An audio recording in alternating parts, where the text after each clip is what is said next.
Quer um cigarro? Não, obrigado. Estou tentando deixar também. Pense na primeira vez que você viu alguém fumando. Talvez não tenha sido ao vivo. A depender da sua idade, o mais provável é que tenha sido numa sala escura de cinema, ou mesmo pela televisão, ou até numa imagem de alguma revista. O fato é que poucos objetos foram tão fotografados, filmados, exibidos quanto ele. Muito tempo atrás, o cigarro aparecia como uma espécie de extensão do corpo. Extensão da mão dos galãs nos filmes, das divas, dos anti-heróis, das modelos, dos astros da música. No século XX, poucas estrelas tiveram tanta presença quanto o tabaco. A publicidade, impulsionada por uma indústria muito rica e que entendeu bastante cedo o poder da imagem, transformou o ato de fumar num gesto aspiracional. Um movimento que espalhou a imagem do cigarro como algo legal, desejado, parte do cotidiano e até mesmo do status. Por causa do cigarro, José Carlos perdeu as 2 pernas e os movimentos dos braços. A imagem do cigarro sempre me atraiu. Achava elegante, charmoso, sedutor. Foi pensando nas consequências dessa ideia que o Reino Unido decidiu dar um passo radical no combate ao tabagismo. Uma nova lei vai proibir a venda de cigarro e vapes para pessoas nascidas a partir de 1º de janeiro de 2009. Ou seja, quem nasceu a partir dessa data nunca mais vai poder comprar cigarro. Um cigarro sequer. Então hoje, se uma pessoa que vive no Reino Unido e tem 17 anos, acabou. Ela jamais vai conseguir adquirir esse produto. Até o fim da vida. O governo britânico afirma que o cigarro é hoje a principal causa de mortes evitáveis no país e está associado a mais de 400 mil admissões hospitalares. É um vício que pressiona o sistema público de saúde britânico e que gera um custo anual de mais de 3 bilhões de libras, 21 bilhões de reais, dinheiro que sai do bolso do contribuinte. A proposta do Reino Unido é radical e clara: criar uma geração inteira de não fumantes. Comecei a fumar com 9 anos, primeiro cigarro. Com 14 eu já fumava mais ou menos um maço por dia. Foi uma curiosidade despertada pelo hábito da tua mãe. Sim. Pensei que se ela fumava, não deveria ser tão ruim assim, né? Talvez fosse até interessante e fumei um dos cigarros dela. 18 para 19 anos eu estava no quartel. Aí nós estávamos no acampamento e um colega ofereceu um cigarro. Dali eu comecei a fumar. Fumar não, brincar de fumar. Eu não sabia nem como é que é aqui. Se acendia um cigarro, não tinha experiência nenhuma. No Brasil, que já foi referência no combate ao tabagismo, os números também acendem um alerta. Pela primeira vez em 2 décadas, o número de fumantes aumentou 25%. Já o uso do cigarro eletrônico entre adolescentes quase dobrou em 5 anos. É muita coisa. Depois de 20 anos em queda, o número de fumantes voltou a crescer. Segundo os especialistas, isso tem relação com 2 fatores. O uso do cigarro eletrônico entre jovens, que é o grupo que mais cresceu entre os fumantes, e o preço do cigarro, que acaba tornando o fumo mais acessível. E o cigarro no Brasil segue entre os mais baratos da América do Sul. Hoje o país tem o 3º menor preço de cigarro da região. Segundo dados do Instituto de Efetividade Clínica e Sanitária, que tem sede na Argentina, o Brasil tem um gasto direto associado ao tabagismo de 67 bilhões de reais com assistência médica por ano.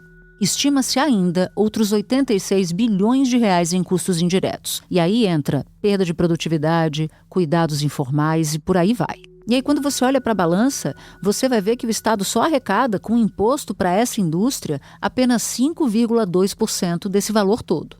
E isso, nem de longe, cobre todo o gasto. Fumei por 50 anos. Em volta do ano de 2010, eu fui diagnosticado com um câncer de garganta, mais especificamente na laringe, na corda vocal. As sequelas ficaram. A minha voz vai e volta. E o problema pulmonar. Fumei por mais de 40 anos e começaram as consequências ao longo desse tempo. Eu comecei a ficar ofegante, até que um dia eu tive uma crise muito forte, que eu não conseguia respirar, achei que ia morrer. Eu nunca mais tive a vida que eu tinha antes. Em 2019, a União iniciou uma ação para responsabilizar as fabricantes do cigarro. O governo brasileiro pede que essas empresas passem a pagar pelo tratamento de 27 doenças diretamente ligadas ao tabaco. Um dinheiro que pode reforçar os cofres do SUS diante de um cenário bastante assustador. Por ano, são mais de 120 mil infartos, 57 mil AVCs e quase 79 mil diagnósticos de câncer.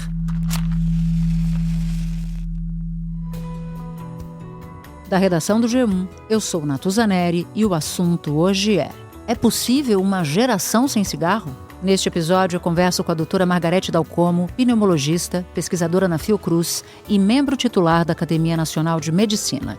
Depois, eu recebo Heloísa Machado, advogada e professora da FGV São Paulo.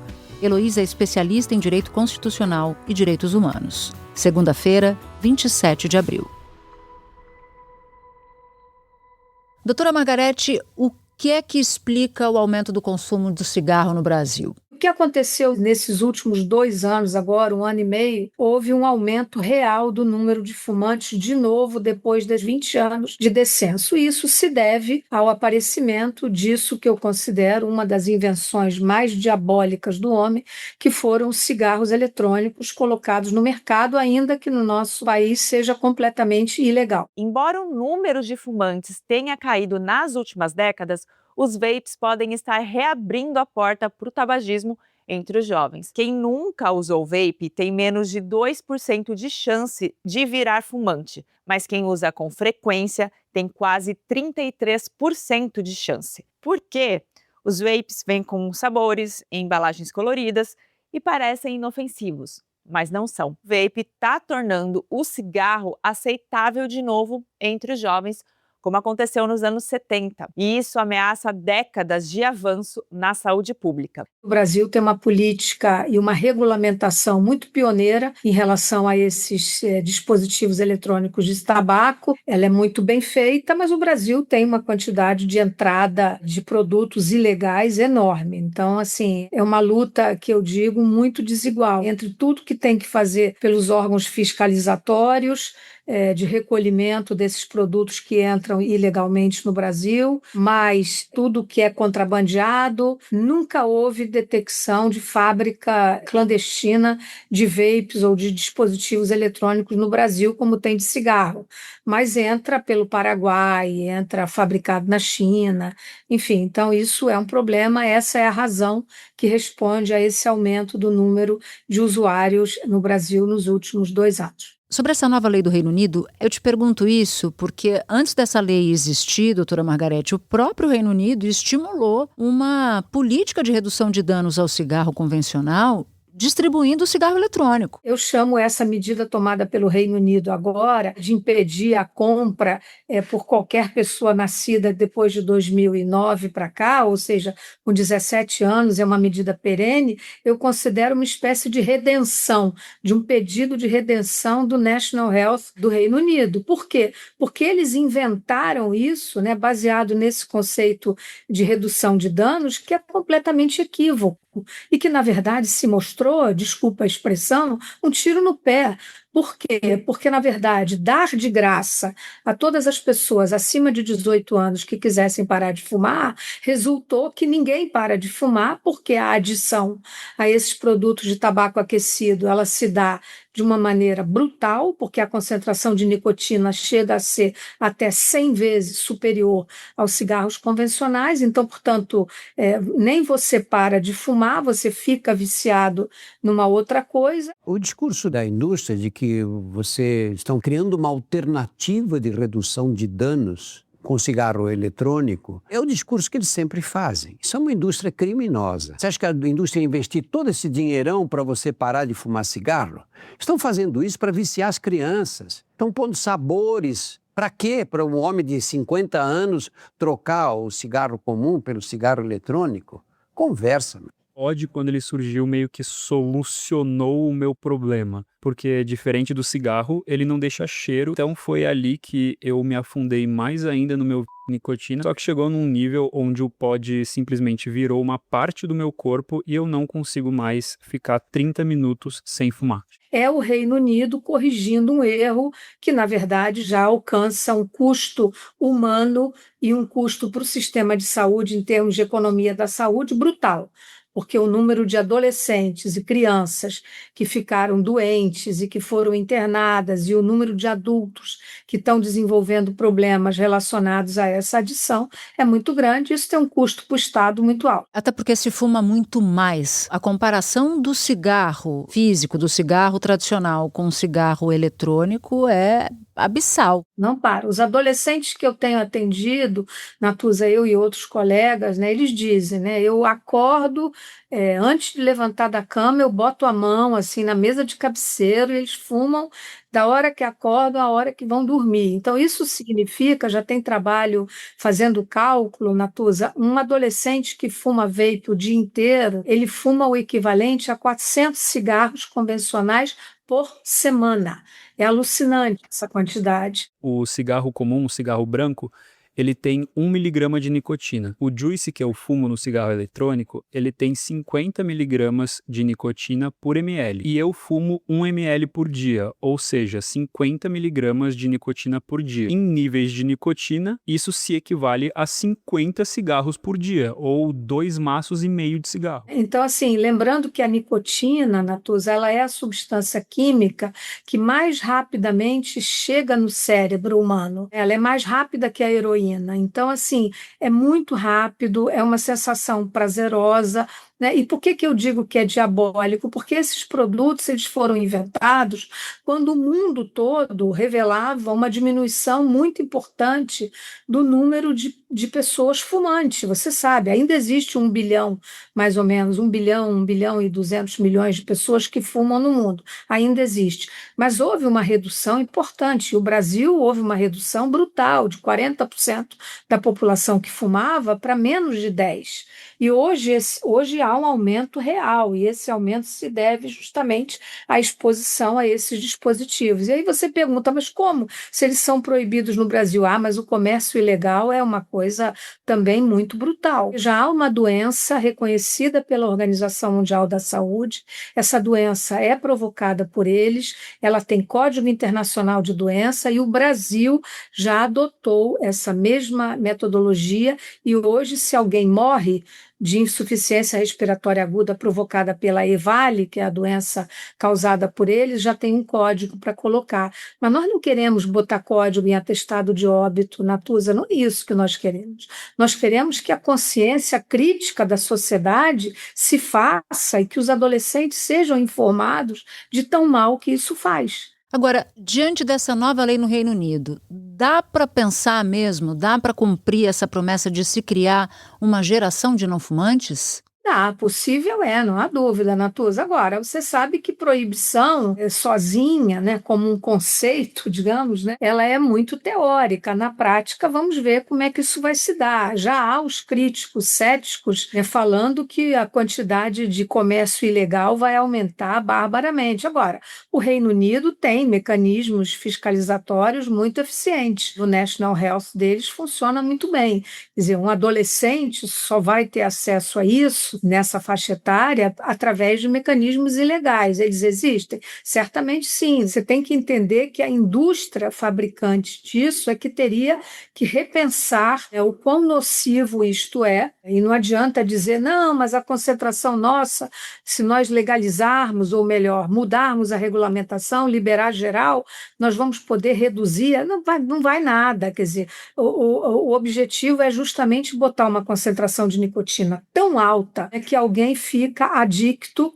Já tem estudo mostrando, publicado em revista médica de bom impacto, Natuza, que a adição se dá em 5 dias. Ou seja, eu exposto a isso, ou você, em 5 dias, fumando vape, não adianta, você não tem mais como sair, porque a adição é muito rápida, entendeu? Justamente porque a concentração é muito alta. E, além disso, existe um problema de natureza ética, Natuza, que esses dispositivos eles são compostos de centenas de substâncias químicas, né?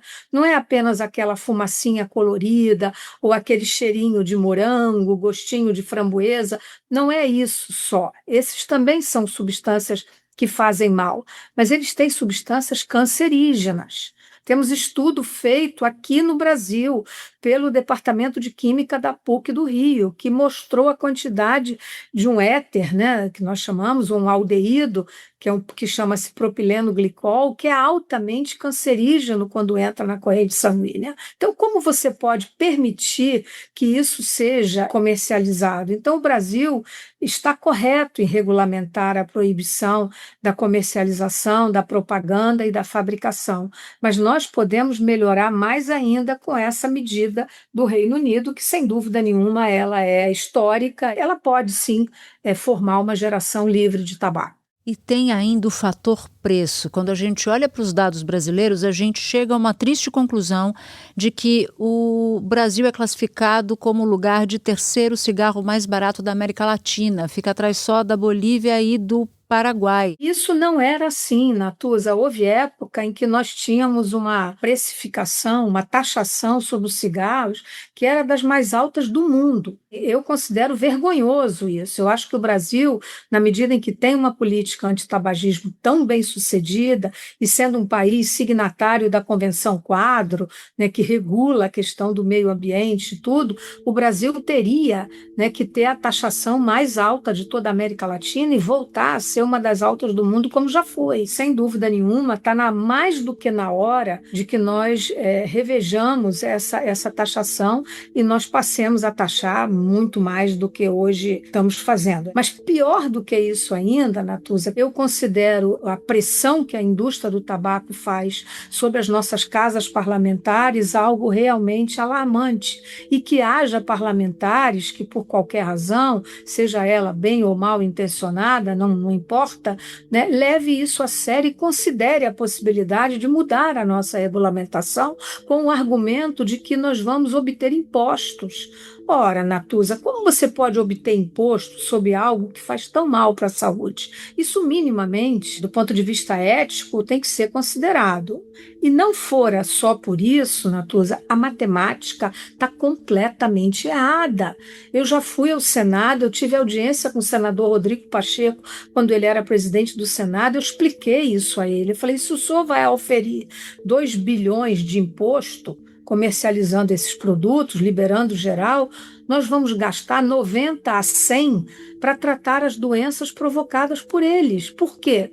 Porque é gente jovem que vai ficar doente, que não vai morrer logo, a doença leva eventualmente 10 anos para aparecer, sobretudo se é câncer. Essas pessoas vão ficar sequeladas, incapazes para o trabalho, e o Estado, num país que envelhece rapidamente como o nosso, vai ter um custo que não há economia da saúde que aguente. Então, a matemática ela é muito pouco inteligente nesse sentido.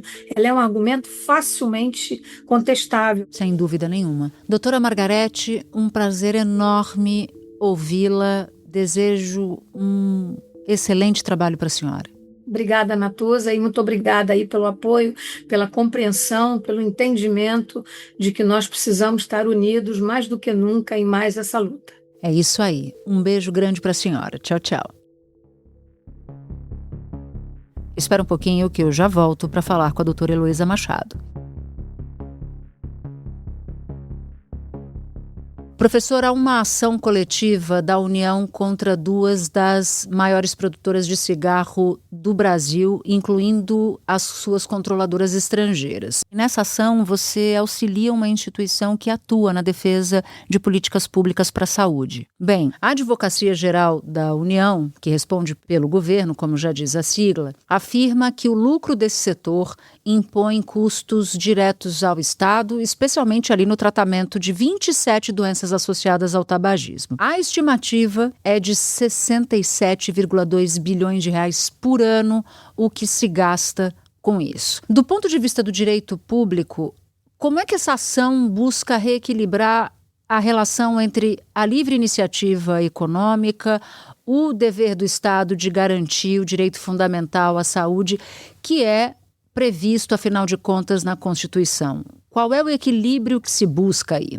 Oi, Natuza, eu acho que esse é um dos pontos principais dessa ação civil pública, que quer, de fato, cobrar dos fabricantes de cigarros os custos que são assumidos pelo SUS no tratamento dessas doenças que são atribuíveis ao consumo de tabaco. Então, a questão central que está em debate nessa ação judicial é de que as empresas criam um impacto negativo na sociedade com a sua atividade, que é o que a gente chama de externalidades negativas, e elas são arcadas por toda a sociedade, por todos nós, né, que não só contribuímos para o SUS, mas também somos usuários desse sistema de saúde, sendo saúde um direito constitucional brasileiro. Então, essa lógica de reequilibrar essa dinâmica, ela está inserida a partir do momento que é muito fácil para essa indústria ficar apenas com o lucro da sua atividade e deixar os custos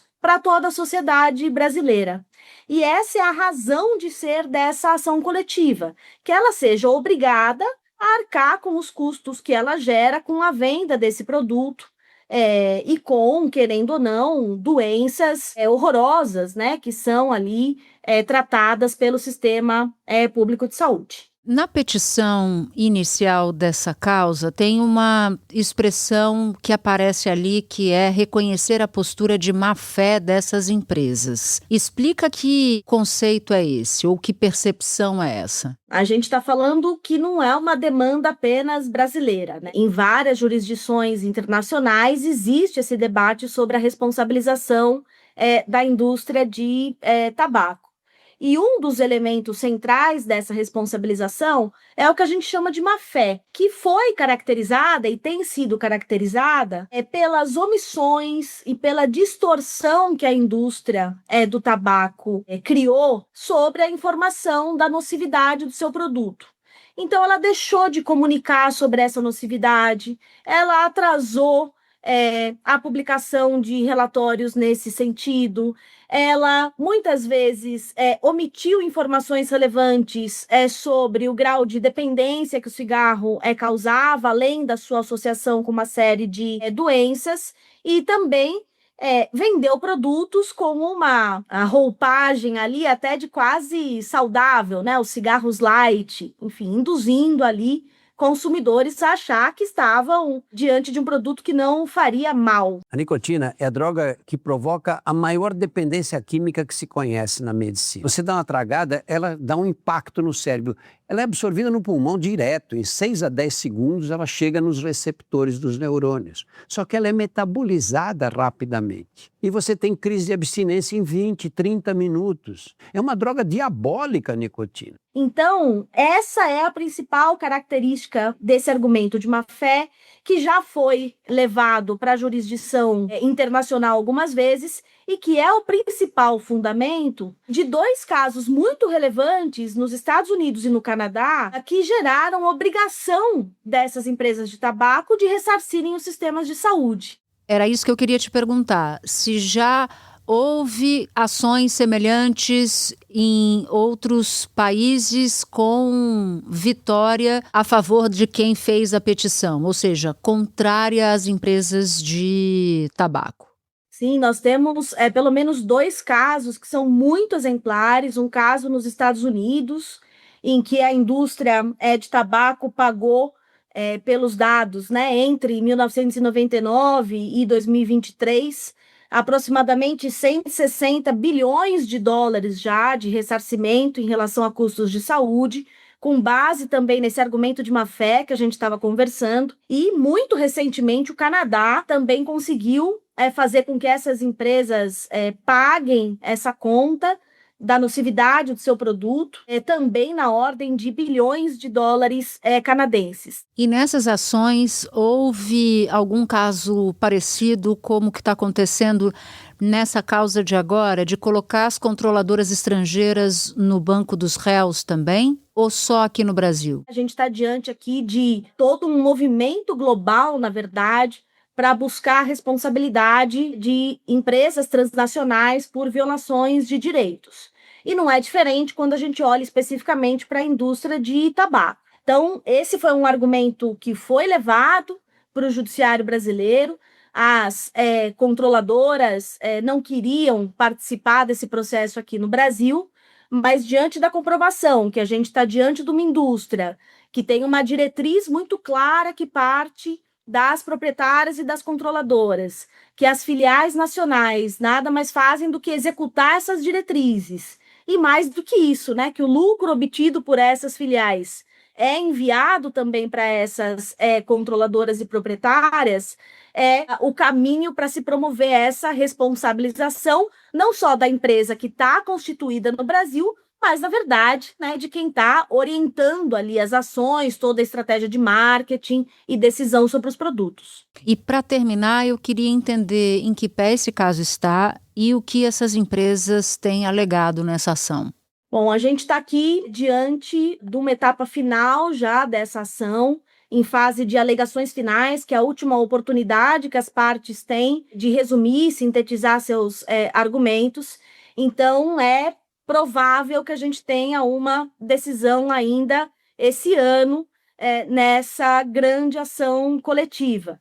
E caso a gente tenha uma decisão que responsabilize a indústria do tabaco, a gente pode estar diante de um ano histórico para a agenda de controle do tabagismo no Brasil, porque a gente tem também na pauta do Supremo Tribunal Federal, um julgamento que será retomado no dia 1º de maio, de uma ação que questiona o uso de aditivos em produtos de tabaco, né? Então, de deixar um aroma diferente, de deixar um sabor diferente, e isso é questionado como uma estratégia de angariar novos fumantes e, pior ainda, né, de jovens novos fumantes.